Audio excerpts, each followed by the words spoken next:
बिस्मिल्लाहिर्रहमानिर्रहीम। अस्सलाम वालेकुम। तुसी वेख रहे हो CID news network Islamabad. Mishal Aslam दे नाल अज दियां ताज़ा तरीन पंजाबी दियां खबरां। वज़ीर दाखिला शेख रशीद दी हदायत ते इस्लामाबाद एयरपोर्ट विच वड्डी तब्दीली। इस्लामाबाद एयरपोर्ट ते पहली वार दियार गैर तों बेदखल हो के आने वालियां नूं FIA ने खाना खवाया। डिपोर्टीज़ नूं रोज़गार दी बहाली दे लई फलाही तंजीम कर्जे दिते गए।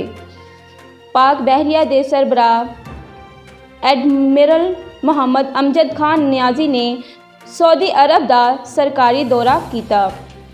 इस मौके ते इन्हां ने आला अस्करी हकाम नूं मुलाकातां कीतियां ते दो तरफा ताल्लुकात दी मज़ीद मजबूती ते जोर दिता। वज़ीर तालीम सिंध सईद गनी का कहना है कि इस साल किसी सूरत भी बच्चों नूं बगैर इम्तिहानां तो पास नहीं किया जाएगा। इस साल हर हाल विच इम्तिहानात लैके बच्चों नूं पास किया जाएगा।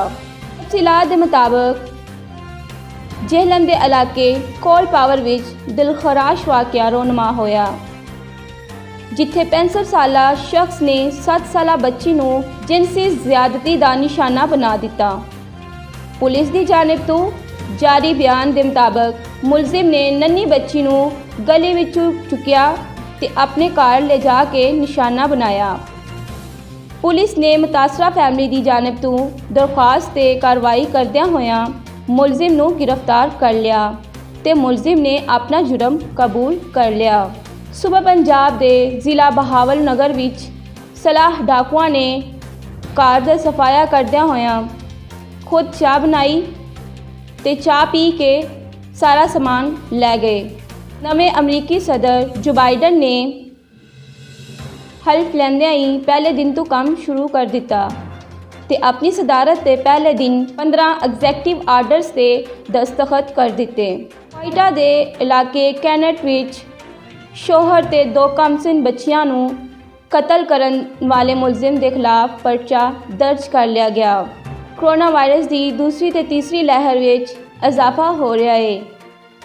कई ममालिक विच कोविड-19 वैक्सीन के अमल का आगाज़ कर दिता गया, जबकि गरीब ममालिक हुण भी वैक्सीन का इंतज़ार कर रहे हैं।